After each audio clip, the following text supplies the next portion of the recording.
بسم اللہ الرحمن الرحیم۔ امید کرتے ہیں جی آپ تمام لوگ خیریت سے ہوں گے۔ ترجمۃ القرآن 8ویں کلاس جو ہے اس کا آج باقاعدہ اللہ کے فضل و کرم سے ہم آغاز کر رہے ہیں۔ پہلی صورت ہے ہمارے پاس سورۃ الزخرف۔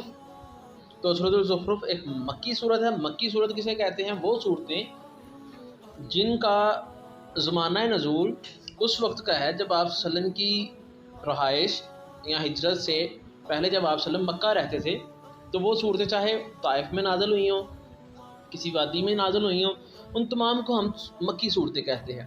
اور مدنی صورتیں وہ ہوں گی جو آپ صلی اللہ علیہ وسلم کی ہجرت مدینہ کے بعد نازل ہوئی، یعنی کہ جب آپ مکہ سے مدینہ اپنی جو ہے وہ تشریف لے گئے تو اس کے بعد جو آیتیں صورتیں نازل ہوئی ان کو ہم مدنی صورتیں کہیں گے۔ اس میں کل کتنی آیات ہیں جی؟ اس میں 89 یعنی کہ 89 جو ہے وہ آیات ہیں۔ تو اس کا ہم تعارف جو ہے اس کو شروع کرتے ہیں۔ تعارف ہے اس کا زخرف، عربی زبان میں سونے کو کہتے ہیں۔ تو پہلا MCQ آ گیا جی، زخرف کس کو کہتے ہیں؟ زخرف عربی زبان میں سونے کو کہتے ہیں۔ اس صورت کی آیت 34 اور 35 میں سونے کا ذکر اس منظر میں کیا گیا ہے کہ اللہ تعالیٰ کی نظر میں یہ دنیا اتنی بے حیثیت اور حقیر ہے کہ اگر اللہ تعالیٰ چاہے تو سارے کافروں کو سونے سے نہلا دے۔ اس لیے سورت کا نام سورۃ الزخرف رکھا گیا ہے۔ تو یہ ہمارے پاس سوال آ گیا، سورۃ الزخرف کا نام کیوں رکھا گیا ہے، یا سورۃ الزخرف جو ہے اس کو زخرف کیوں کہتے ہیں؟ پہلا سوال آ گیا۔ سورۃ زخرف مکی زندگی کے آخری دور میں نازل ہوئی، جب کہ آپ صلی اللہ علیہ وسلم جو ہے وہ آخری وہاں پہ اپنے ایام گزار رہے تھے، اس وقت نازل ہوئی۔ یہ وہ زمانہ تھا جب حضرت محمد خاتم النبیین صلی اللہ علیہ وسلم کے خلاف قریش سازشیں اپنے عروج کو پہنچ چکی تھی۔ تو یہ آ گیا جی اس کا زمانہ نزول کہ یہ کب نازل ہوئی۔ تو یہ دوسرا سوال ہمارے پاس آ گیا۔ تیسرا سوال ہے جی، زخرف کا مرکزی موضوع کیا ہے؟ تو سورۃ الزخرف کا مرکزی مضمون جو یہ موضوع ہے وہ شرک کی مذمت اور توحید کی اہمیت کا بیان ہے۔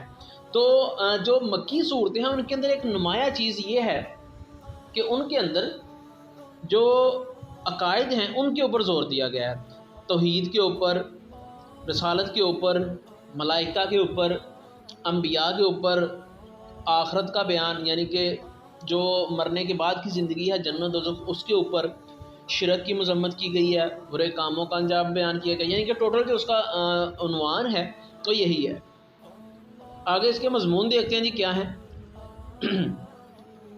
اس کے مضامین ہے جی، الزخرف میں توحید اور شرک کا تفصیلی تذکرہ ہے۔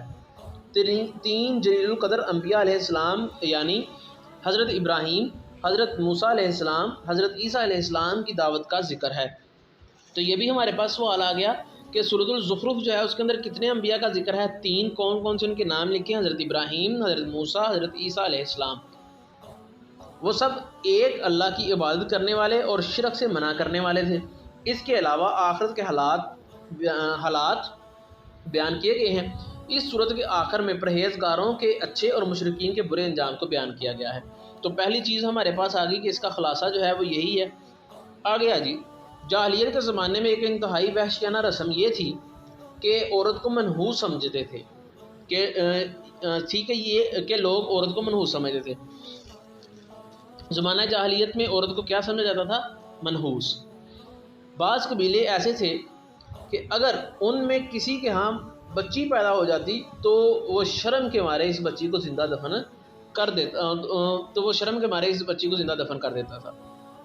زمانہ جاہلیت میں کون سی رسم تھی جس کا ذکر جو زخرف میں آیا ہے وہ بیان کریں۔ سورۃ زخرف میں اس برے عمل کی مذمت بیان کی گئی ہے۔ آگے جی اس کے علمی نکات کیا ہیں؟ تو پہلا اس کا علمی اور عملی نکات کیا ہیں، یعنی کہ علم کی باتیں کون سی ہیں اور عمل کرنے والی باتیں کون سی ہیں اس میں بیان ہوئی۔ پہلی ہے جی، دنیا میں سفر کرتے ہوئے ہمیں یہ یاد رکھنا چاہیے کہ ہم آخرت کی طرف بھی سفر کر رہے ہیں، کہ جتنا ہم دنیا کے اندر چل رہے ہیں پھر رہے ہیں تو یہ ہمیں یاد رکھنا چاہیے کہ ہم آخرت کی طرف بھی اتنا ہی جا رہے ہیں، یعنی کہ ہم موت کی طرف بھی اتنا ہی جا رہے ہیں۔ اللہ تعالیٰ کے ذکر سے غافل رہنے والوں پر شیطان مسلط کر دیا جاتا ہے، کہ جو اللہ کے ذکر سے غافل رہتے ہیں ان کے اوپر کون مسلط کیا جاتا ہے؟ شیطان۔ لوگوں کے درمیان اصل رشتہ ایمان اور تقویٰ کی بنیاد پر ہے، باقی سب رشتے قیامت کے دن کھوکھلے ثابت ہوں گے۔ کہ اصل رشتہ کون سا ہے؟ ایمان اور تقوی کا۔ قیامت کا علم صرف اللہ کے پاس ہے، اللہ کے سوا کسی کو قیامت کا علم نہیں ہے۔ قیامت کا حقیقی علم، قیامت کا علم، قیامت کب آئے گی، یہ کس کو پتہ ہے؟ اللہ کو۔ تو اب انہوں نے نیچے فٹ نوٹ لکھا ہوا ہے کہ سورۃ الزخرف جو ہے اس کا تعارف، وجہ تسمیہ، پس منظر، مرکزی خیال، مضامین، علمی و عملی نکات، آیات 9 تا 14 کبا محاورہ ترجمہ، منتخب ذخیرہ الفاظ کے معنی، جماعت ہشتم جو ہے اس کے نصاب میں ایگزام کے لیے جو ہے وہ آئیں گے۔ تو ہم جو ہے اس کی آیات 9 تا 14 جو ہے اس کا الگ جو ہے وہ ایک جو ہے وہ ویڈیو بنا کے اپلوڈ کر دیں گے۔ تو اب ہم اس کے دیکھتے ہیں ذخیرہ قرآنی الفاظ۔ تو آپ کے جو ذخیرہ قرآنی الفاظ ہیں وہ انہی میں سے آئیں گے۔ تو آپ جو ہے وہ ان تمام کو جو ہے وہ بھی اسکرین شاٹ لیں اور ان کو جو ہے وہ آپ یاد کر لیں کہ یہ ہمارے پاس جو ہے ان کے الفاظ معنی جو ہیں وہ اس کی مشق میں بھی آئیں گے اور اس کے پیپر جو ہے سالانہ اس میں بھی پوچھے جائیں گے۔ تو آگے ہمارے پاس ہے جی مشق۔ اس کا پہلا سوال ہے ہمارے پاس درست جواب کی نشاندہی کریں۔ تو پہلا سوال ہے زخرف کا معنی ہے، تو ہم نے پڑھا کہ زخرف کا معنی سونا، یعنی کہ الف جواب درست ہے۔ دوسرا سوال ہے جی اللہ تعالیٰ کی نظر میں یہ دنیا ہے، تو ہم نے اس کا پڑھا کہ یہ بے جواب درست ہے، بے حیثیت۔ تیسرا ہے جی جاہلیت کے زمانے میں لوگ منحوس سمجھتے تھے، دال جواب درست ہے، عورتوں کو۔ چوتھا سوال ہے جی سورۃ الزخرف میں تفصیلی تذکرہ آیا ہے، دال جواب درست ہے جی توحید و شرک کا۔ پانچواں MCQ ہے جی رشتوں کی اصل بنیاد ہے ایمان اور تقوی۔ سورۃ الزخرف جو ہے اس کے اب مختصر سوالات آ گئے۔ تو پہلا اس کا سوال ہے سورۃ الزخرف کو یہ نام کیوں دیا گیا ہے؟ تو ہم نے اس کا جو ہے وہ تعارف دیکھا، اس تعارف کے اندر ہم نے اس کے تعارف کے اندر پڑھا کہ اس کا یہ نام کیوں دیا گیا ہے۔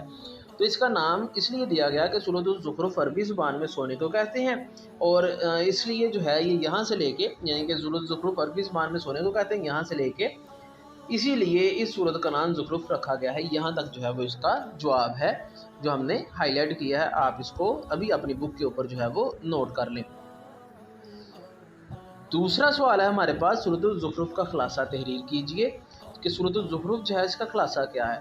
تو جب ہم نے اس کے مضامین پڑھے تھے تو اسی وقت ہم نے آپ سے کہا تھا کہ یہ اس کا مضمون ہو جائے گا کہ سورۃ الزخرف میں توحید اور شرک کا تفصیلی تذکرہ ہے، یہاں سے لے کے کہ آخر میں پرہیزگاروں کے اچھے اور مشرکین کے برے انجام کو بیان کیا گیا ہے۔ تو یہاں تک اس کا یہ جو ہے وہ جواب آ جائے گا، آپ بھی اس کو جو ہے وہ نوٹ کر لیں۔ تیسرا سوال ہے جی ہمارے پاس سورۃ الزخرف کے علمی اور عملی نکات میں سے 2 تحریر کیجئے۔ تو اس کے علمی اور عملی نکات جو ہیں وہ انہوں نے 4 بتائے ہیں، آپ کو ان میں سے کوئی سے بھی جو ہیں وہ 2 کر لیں، بے شک پہلے 2 کر لیں، بے شک جو آپ کو آسان لگتے ہیں وہ کر لیں۔ تو ہم اس کے پہلے ہی 2 کرتے ہیں۔ دنیا میں سفر کرتے ہوئے ہمیں یہ یاد رکھنا چاہیے کہ ہم آخرت کی طرف بھی سفر کر رہے ہیں۔ دوسرا، اللہ تعالیٰ کے ذکر سے غافل رہنے والوں پر شیطان مسلط کر دیا جاتا ہے، یہ ہم نے ہائی لائٹ کی ہیں۔ آپ ان میں سے جون سے چاہے مرضی آپ کو جو آسان لگتے ہیں وہ آپ 2 کر لیں۔ چوتھا سوال ہے دنیا میں سفر کرتے ہوئے ہمیں کیا یاد رکھنا چاہیے؟ تو یہ ہم ابھی پڑھ کے آئے کہ دنیا میں ہمیں سفر کرتے ہوئے کس چیز کو جو ہے وہ کرنا چاہیے تھی، کس چیز کا خیال رکھنا چاہیے۔ تو اس کا یہ دوسرا پوائنٹ ہے، پہلا پوائنٹ ہے دنیا میں ہمیں سفر کرتے ہوئے ہمیں یہ یاد رکھنا چاہیے کہ ہم آخرت کی طرف سفر کر رہے ہیں۔ اب اس کا 5واں سوال جو ہے وہ بھی ہم پڑھ کے آئیں گے جی قیامت کا اصل علم کس کو ہے۔ تو اس کا چوتھا پوائنٹ ہے قیامت کا اصل علم صرف اللہ تعالیٰ کے پاس ہے۔ تو یہ ہمارے پاس میں تو یہی کہوں گا کہ آپ پہلا اور چوتھا جو ہے وہ علمی اور عملی نکات میں کر لیں تاکہ آپ کے جو ہے وہ اگلے 2 سوال بھی جو ہیں وہ حل ہو جائیں۔ تو اگلے 2 جو سوال ہیں ہمارے پاس دیکھیں، اگر آپ زخرف کے علمی اور عملی نکات کریں گے وہی 2 کہ دنیا میں ہمیں سفر کرتے ہوئے کیا رکھنا چاہیے اور علمی قیامت کا حقیقی علم کس کے پاس ہے، تو ہمارے دونوں حل ہو جائیں گے۔ آگے جی قرآنی الفاظ جو ہے ان کا ترجمہ لکھیں۔ تیسرا سوال ہے لائن اسماء، تو آپ یہ دیکھیں یہ سارے کے سارے الفاظ اسی ٹیبل میں سے ہیں۔ لائن آپ دیکھیں جی لائن، ٹھیک ہے، اور یہیں پہ جو ہے وہ دوسرا لفظ ہوگا السماء، ٹھیک ہے۔ تو یہ سارے کے سارے اس ٹیبل میں سے ہیں، تو آپ اس ٹیبل کو یاد کریں۔ تو ہم ان کا ترجمہ دیکھتے ہیں۔ دیکھیں جی ہمارے پاس جو پہلی آیت ہے اس کا ترجمہ ہے جی الذی جعل لکم، اس کا ترجمہ ہے جی ہمارے پاس 10ویں آیت کا، جس نے تمہارے لیے زمین کو فرش بنایا اور اس میں تمہارے لیے راستے بنائے تاکہ تم راہ پا سکو۔ اگلی ہمارے پاس آیت ہے 13، سبحان الذی سخر لنا ھذا وما کنا لہ مقرنین، اس کا جو ہے ترجمہ ہے جی اللہ پاک ہے جس نے اس سواری کو ہمارے تابع کر دیا اور ہم میں طاقت نہ تھی کہ اس کو قابو میں لا سکتے۔ یہ دعا بھی ہے سفر کی۔